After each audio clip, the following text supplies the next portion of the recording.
Muito bom dia, pessoal. Como de costume, 7h59, já começando aqui a nossa live de segunda-feira. Hoje temos convidado, hein? Convidado importantíssimo. Aí já manda o foguetinho aí para todo mundo que vocês conhecem, para poder replicar para o pessoal a nossa live. E vamos com tudo, que eu tenho certeza que o bate-papo de hoje vai ser muito legal, vocês vão gostar bastante. A gente vai falar hoje de zona livre de queda, como eu já informei para vocês aí. Todo mês eu vou deixar para vocês aqui os temas do que vão ser falados aqui nas nossas lives. Então, para vocês já irem se inteirando, se você quiser colocar seu time aí, às vezes, para assistir a nossa live aqui em conjunto também, para poder conhecer um pouquinho mais de algum assunto pertinente. E eu acho que está sendo muito agregador. A gente já vai aí para a 7ª live. Estou tendo feedbacks muito positivos referente ao que a gente está fazendo aqui. E a gente pretende aí falar com muita gente bacana. Hoje eu tenho aqui o meu grande amigo Fábio Cruz, vai falar de zona livre de queda. O Fábio tem uma explicação muito bacana referente à zona livre de queda. Querendo ou não, o Fábio é um professor, né? Treina milhares de pessoas aí ao longo da sua trajetória, e eu tenho certeza que ele vai poder explicar para você que é engenheiro, para você que é técnico de segurança, as dúvidas que você tenha, mas para você também, vendedor de balcão, vendedor de telefone, vendedor que está no dia a dia aí, tirar a dúvida real do que é uma zona livre de queda, do que são os fatores de queda, o que são o espaço abaixo dos pés, referente à trava-queda retrátil. A gente vai falar de tudo isso, beleza? Deixa eu chamar o Fábio aqui para a gente poder iniciar.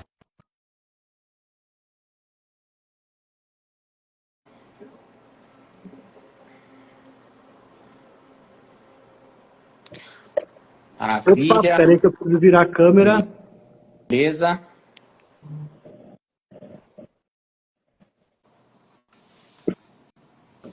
Aí, Fábio, já Pronto. começamos com tudo, hein? Já começamos com dúvida aí. Então já Tá já um bom acertado. dia com os dois pés no peito do pessoal aí.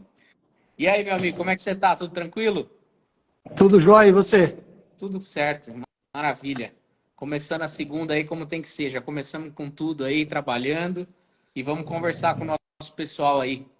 Fabião, o pessoal te pediu muito aqui, cara. Foi uma das pessoas que mais pediram aí no nosso direct. Pô, chama o Fábio, faz tempo que vocês não fazem nada juntos, só fizeram a live aí. Chama o Fábio, vamos falar de zona livre de queda, vamos falar de várias. Chamaram para falar de um monte de outras coisas. Querem que você fala de anexo 3, querem que você fale de um monte de coisa aí. Mas depois a gente volta aí para poder conversar desses outros assuntos também. Fabião, Com certeza, Felipão. Tudo queria bem? que você se apresentasse para a galera aí.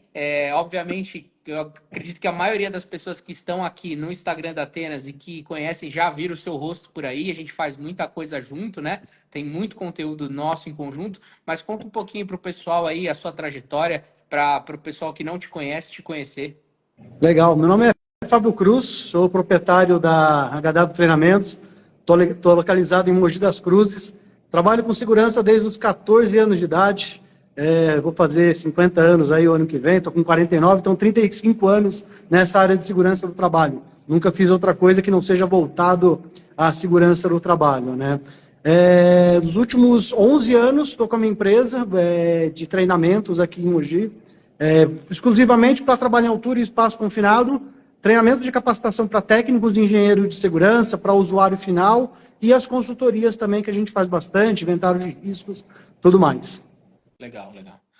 Pessoal, se vocês quiserem conhecer um pouquinho mais do trabalho do Fábio, entra lá em HW Treinamentos, tá aqui o Instagram do próprio Fábio, ele posta muita coisa legal, muito conteúdo legal, para você que é engenheiro, técnico, ou até mesmo você vendedor que quer se capacitar um pouquinho mais na NR35, quer saber todo esse mercado que a gente tem por trás da NR35, vai lá, eu garanto, é um curso que eu já fiz, tive o prazer de fazer aí, é muito bacana mesmo. Todos os cursos que o Fábio faz tem uma excelência aí garantida. Bom, Fabião, sem mais delongas, vamos começar aí, cara. O pessoal te pediu muito, cara, explicar a zona livre de queda, né?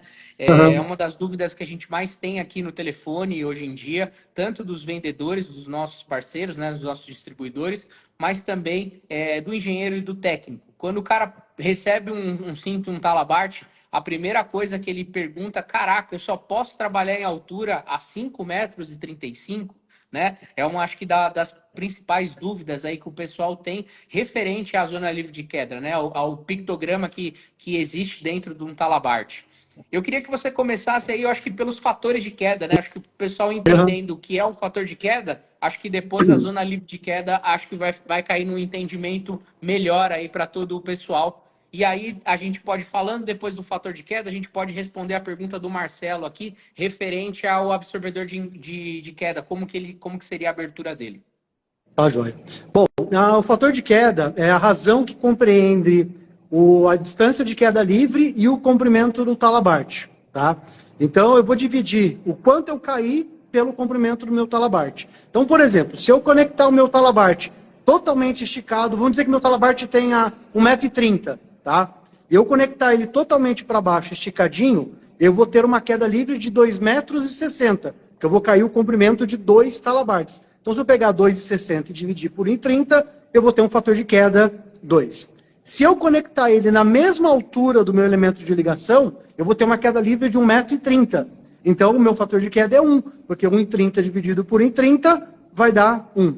Agora, se eu deixar ele totalmente para cima, esticadinho, vai ter uma queda livre de 0, eu não vou ter queda livre. Então, 0 dividido por 1 vai ser 0. Só que o que complica um pouco? E se eu tiver ancorado mais ou menos nessa altura aqui? Então vai ser o quê? Meio, 0,5?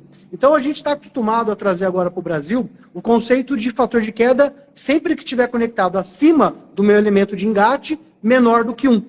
E quando eu estiver conectado abaixo do meu elemento de engate, um fator de queda maior do que 1.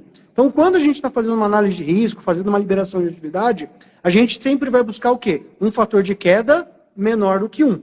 Não que seja proibido o fator de queda 1, ou que seja proibido um fator de queda maior do que 1. Tanto que os testes, né, Felipe, são feitos num fator de queda 2. Então, o Isso. equipamento é testado na pior situação possível. Quando a gente está falando em telhado, em algumas atividades, a gente tem um fator de queda maior do que 1, com certeza. Exatamente.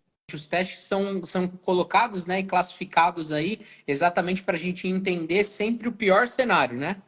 Se a gente conseguir classificar, né, certificar o equipamento no pior cenário, quer dizer que nos cenários que não tenha tanto risco, né, fator de queda menor que 1, fator de queda até o fator de queda 1, você está colocando o seu colaborador num fator seguro, né, não colocando a vida dele, a integridade dele física aí à prova numa possível queda. E aí, só Porque... respondendo, acho que Peraí, o só completar, Marcelo. Fê. Oi. Deixa eu completar. Porque uma coisa que é interessante, que quanto maior o fator de queda, quanto maior a sua queda livre, mais força vai gerar no equipamento, no corpo do trabalhador. Sim. Então, qual é a função do absorvedor de impacto? Reduzir essa força para uma força menor do que 6 kN, do que 600 kg força. Então, o teste é feito na pior situação. Eu conectado lá embaixo com a maior força que possa ser gerado, com um manequim ou com um cilindro ali de 100 quilos. Então, conforme eu vou diminuindo esse meu fator de queda para 1 ou para menor do que 1, o que acontece? Diminui também a minha queda livre. Diminuindo a minha queda livre, diminui o impacto que vai gerar do absorvedor. Então, com certeza, ele também vai abrir menos esse absorvedor de impacto. É isso aí. E também as pessoas muito se preocupam, né, Fábio, com a questão da abertura do absorvedor de impacto com a galera com mais de 100 quilos, né? Uhum. Tanto que fazem até meio que esse terror, pessoa com mais de 100 quilos não pode trabalhar em altura, que é um risco adicional, que isso, que aquilo, e que na realidade, assim, se você tiver bem classificado, se você realmente tiver uma zona livre de queda bem elaborada e não tiver, se você tiver uma queda livre, a pessoa com mais de 100 quilos, na realidade ela está até mais segura, por ela ter mais massa, né? A abertura do ABS é maior, ou seja, você tem muito mais utilização do absorvedor de impacto e essa energia é preservada dentro do ABS e não passando para o colaborador. Se você pegar hoje um cara com 120 quilos, 120 e poucos quilos, ele tem uma absorção do impacto muito maior do que uma pessoa de 80, 70 Uhum. quilos. Né? Ele não sofre tanta força de impacto quanto uma pessoa de 120. E uma coisa também para o pessoal se atentar muito é a questão do menos que 60 quilos também. né? Hoje a gente tem um cenário aí com mulheres, né, trabalhando, fazendo atividade em altura, e a gente se preocupa muito com um cara com mais de 100, mas a gente esquece às vezes da pessoa magrinha com menos de 60, que essa pessoa também tá correndo um risco muito grande, e aí acho que entraria na pergunta aqui do Marcelo, referente a como funciona a absorção do impacto, né, o absorvedor de impacto de modo geral, né? O absorvedor de impacto é essa pecinha preta aqui, né, pessoal? E ele tem essa parte branca aqui, que é um sistema de costuras. Mediante ao peso do colaborador e ao fator de queda, como o Fábio explicou aí para vocês, ele vai ter uma abertura. Essa abertura aqui, ela é classificada mediante ao peso e ao fator de queda. Ou seja, eu tenho 90 quilos, o Fábio tem 80, a minha abertura ou a abertura do Fábio, elas vão ser distintas por conta do peso, tá? Acho que o Fábio está mostrando aí para vocês um absorvedor se abrindo, tá? Ele basicamente é isso. Ele vai abrir mediante ao peso e ao fator de queda que eu tô me colocando ali na minha atividade. O que é o absorvedor? Beleza? Só lembrando aqui Absorvedor. que o absorvedor de impacto ele começa a se romper a partir de 196 quilos de força gerada. Legal. Beleza? E é legal, Felipe, porque o absorvedor de impacto, o pessoal às vezes acha que ele vai abrindo aos pouquinhos, né? Ele vai fazendo tec, tec, tec, porque como ele é dobrado, acho que cada dobra é uma abertura. Na verdade, ele está dobrado só, Sim. mas ele é contínuo. Exatamente. A ideia do absorvedor de impacto é fazer o quê? Desacelerar.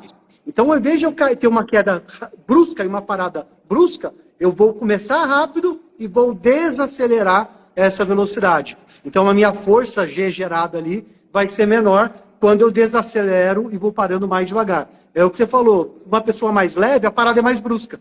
Ele vai desacelerar, ele não vai ter tanta força gerada ali, mas o que acontece? A parada é mais rápida. E essa parada mais rápida também pode ser prejudicial. Então, essa desaceleração ajuda também a minimizar as consequências de uma queda também. É isso aí. Bom, pessoal, eu acho que o fator de queda é bem até simples, é intuitivo, né? Entender que o fator seguro, ou seja, acima da região da cabeça, né? Acima da cabeça eu estou num fator seguro, né? Fator menor, fator 1, abaixo da linha dos ombros até o máximo na linha da cintura, também ok. E aí o fator crítico abaixo da linha da cintura, que seria o fator de queda menor que 1, desculpa, maior que 1, né? Que aí me colocaria em risco, realmente. Então, a gente tem o fator acima da cabeça, região dos ombros até cintura, e abaixo da linha de cintura, que é o fator crítico. A gente coloca aí meio como se fosse um semáforo invertido, né, Fábio? Verde, né? Liberado aí para sua atividade com tranquilidade. Amarelo, um pouco mais de atenção. E realmente o vermelho, não que você não possa fazer atividade, mas aí você vai ter que realmente aplicar aí algumas questões a mais para não colocar o seu colaborador em risco. Porque realmente o fator de queda 2, né, tem um risco muito maior. Se utiliza bastante fator de queda 2 em telhados, né? Quando a gente fala em telhados, a gente está sempre, normalmente, trabalhando num fator de queda aí maior do que 1, tá? Mas a ideia é o quê? Vou estar subindo uma escada vertical, vou estar trabalhando no andaime. A ideia é sempre procurar um ponto de ancoragem acima do seu elemento de engate, né? Então, eu brinco bastante nos treinamentos, né? Sempre, de vez em quando, só se necessário, né? Então, sempre acima da cabeça, na altura do peito, a hora de subir uma escada, só se necessário, de vez em quando, e para baixo do elemento de engate, abaixo do peito, só se necessário mesmo. Então, procurar uma ancoragem sempre acima da cabeça. Isso aí. E o Fábio falou aí de alguns pontos, né? Como andaime, como escada, pessoal. Às vezes você tem que mudar o seu procedimento operacional para você colocar o seu colaborador em mais segurança. Muitas das vezes você quer limitar o equipamento quando não é o equipamento. É a sua atividade. Você muitas das vezes tem que olhar melhor a sua atividade, o que eu posso fazer a mais com segurança para eu colocar sempre o meu colaborador num fator seguro. Tá? Hoje existem diversos equipamentos que te colocam num fator menor, você tem como colocar a linha de vida mais para cima, tem como montar um andaime a mais para poder ter essa ancoragem acima da cabeça, enfim, sempre tem que estar pensando aí em colocar o seu colaborador num fator seguro. Beleza? Isso é importante, Felipe, que você está falando aí com relação a essa seleção do equipamento, né? Porque quem faz a seleção do sistema de proteção individual contra quedas é o técnico ou engenheiro de segurança, é o profissional legalmente ou qualificado em segurança do trabalho. Então, a capacitação dessas pessoas, ela é super importante, porque se eu não entender ZLQ, se eu não entender espaço livre abaixo dos pés, se eu não tiver esses conceitos, eu vou olhar o manual e eu não vou saber aplicar a informação que está no manual de ZLQ ou de espaço livre abaixo dos pés. Exatamente, exatamente. Bom, Fabio, eu acho que a zona livre de queda acho que deu para entender. Acho que não gerou nenhuma dúvida aqui, pelo que eu vi do pessoal. Agora eu queria que você me explicasse aí a questão da zona livre de queda, cara. Porque, Tá. beleza, entendi que eu estou no fator de queda aqui sempre, às vezes e se necessário, né? Agora eu queria entender como que eu consigo classificar para o pessoal entender o que está no pictograma aqui do 5,35, né, que aparece no ABS, como que eu consigo identificar que essa zona livre de queda é adequada e como que eu consigo colocar o meu colaborador numa zona livre de queda adequada para que ele não colida com o solo nem com a estrutura mais próxima? Legal. Então vamos lá. Zona livre de queda. Então a definição, né? É a distância segura, né, entre o ponto de ancoragem e a obstrução mais próxima. Seja ela o solo ou seja qualquer coisa que esteja embaixo ali da atividade. Então a ZLQ ela é composta do quê? Da soma do comprimento do talabarte, da abertura total desse absorvedor de impacto, essa distância de desaceleração, a altura do trabalhador, que aqui no Brasil utiliza 1,5 m de padrão, e uma distância mínima de segurança abaixo dos pés, após a conclusão da queda de 1 metro. Sendo que nesse 1 metro está incluso os 30 centímetros da distensão do cinto ali, do deslocamento do cinto, tá? Então, só repetindo, ZLQ, a distância segura entre o ponto de ancoragem e a obstrução mais próxima, e ela compreende a somatória do comprimento do talabarte, que no Brasil, no máximo 2 metros, a abertura ou a distância de desaceleração do absorvedor de impacto, que no Brasil é o máximo 1,75 m. A altura do colaborador, a partir do seu elemento de engate até os pés, usamos como média 1,5 m, e mais a distância de segurança após a parada da queda, de 1 metro, que está incluso os meus 30 centímetros de deslocamento do cinto. Essa seria a definição de ZLQ. Então, quem tem ZLQ é o equipamento, seja o talabarte ou trava-quedas para cabo de aço. Ele também tem ZLQ, tá? Então eu tenho que pegar o quê? Olhar meu vão livre da atividade. Qual que é o vão livre da atividade? É o quanto eu tenho do meu ponto de ancoragem até essa obstrução mais próxima e comparar com o meu talabarte. Então, por exemplo, se o meu vão livre está dando lá 4,20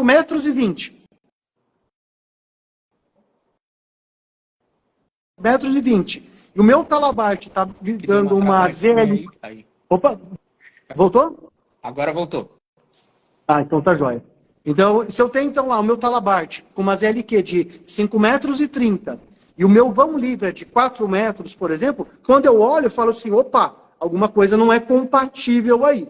Então, não seria prudente, vamos dizer assim, não seria adequado você utilizar um talabarte com uma ZLQ de 5,30 se eu tenho um vão livre de 4,20 metros. Ah, Fábio, então você está tudo de acordo com o que eu estou falando. Sim, se eu não tenho essa zona livre de queda compatível com a atividade, eu não vou utilizar. O que eu tenho que pensar? Em soluções, né? Então, eu vou trocar o talabarte, eu vou colocar um talabarte mais curto. São possíveis soluções, mas a melhor solução que você tem que pensar, e é o que está na NR35, a primeira coisa é diminuir a sua queda livre.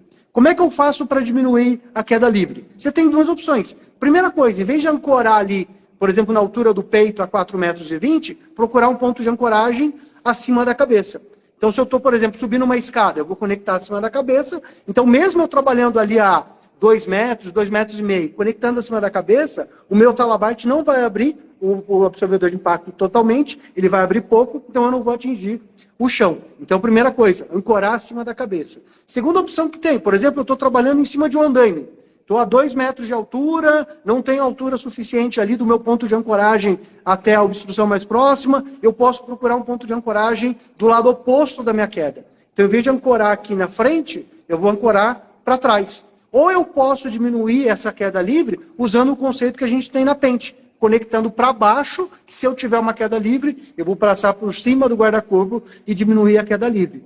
Então, zona livre de queda, ela deve ser considerada na minha atividade, na minha análise de risco. A norma não fala assim, respeite a zona livre de queda. Ela fala para você considerar. Então, dependendo do ponto onde você está ancorado, então mesmo trabalhando a 2 metros de altura, se eu estiver conectado acima da cabeça, eu não vou atingir o chão. Agora, se eu estiver conectado para baixo, estiver conectado na altura do peito, com certeza eu vou atingir o chão. Então, o que eu tenho que fazer? Acho que você já até respondeu ao questionamento aqui do Cavalcante, né? Que ele questiona aqui, pensando nisso, qual é o talabarte ideal para o trabalho a 2 metros? Na realidade, Cavalcante, não é o talabarte, né? E sim o ponto de ancoragem onde você vai estar colocando o colaborador. Exato. Se você colocar ele no fator seguro, acima da cabeça, o talabarte, mesmo com a zona livre de queda de 5,35, vai estar te atendendo, porque ela não vai ter chance suficiente de abertura para fazer com que você colida com o solo.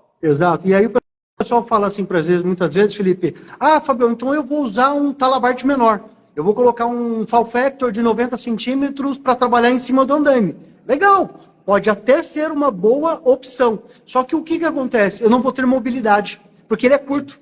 Sim. Então, se eu estiver trabalhando no andaime e tudo, ele não vai me dar a mobilidade suficiente. Então, é melhor você trabalhar no seu ponto de ancoragem do que mudar o seu talabarte.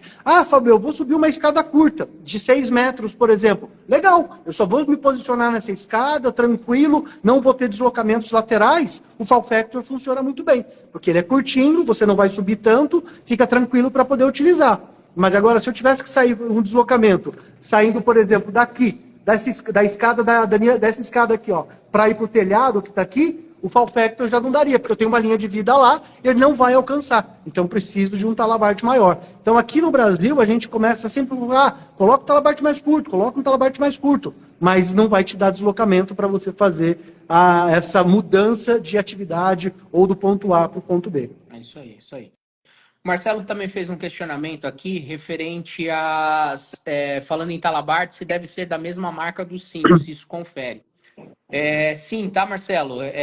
Isso é uma obrigatoriedade hoje referente à questão da fabricação dos equipamentos, que elas sejam do mesmo fabricante. O cinto, ele vai ser como se fosse a mãe, e o talabarte, trava-queda, são os elementos de ligação para aquele cinto. E eles têm que estar dentro do mesmo certificado de aprovação. Então, se você pegar lá o certificado de aprovação de um cinto da Atenas, por exemplo, para você utilizar esse talabarte aqui, ele tem que estar colocado lá, né, que é o 707YFE, ele vai ter que estar constando lá dentro daquele certificado para você fazer a utilização. Ou seja, eles têm que estar unificados, eles têm que ser, sim, do mesmo fabricante. Acredito que a gente, né, a gente está cada vez mais tentando brigar, né, Fábio, referente a isso, né, mas até mesmo para a gente poder evoluir em alguns quesitos. Quando a gente pensa em cinto e talabarte, eu acho que ainda é viável essa conjugação, né, de cinto e talabarte, ainda é bacana, mas quando a gente pensa num trava-queda retrátil, alguma coisa um pouco mais sofisticada em termos de segurança, eu acho que essa questão da conjugação nos prende muito a talvez um fabricante ou outro que não tem uma linha completa de produtos. Mas e lembrando, é um assunto um outro assunto, né? Momento, né? Mas só lembrar, né, Felipe, que os testes são feitos separados, né? Então daria para separar se a norma fizesse isso, né? Sim, então tem uma portaria do Ministério do Trabalho, não sei quem é que fez essa portaria aí, que fala dos testes do equipamento. Eu acho que é do Ministério do Trabalho.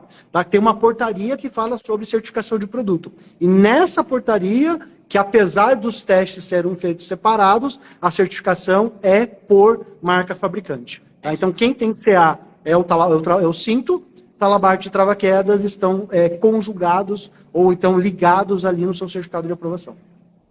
Beleza.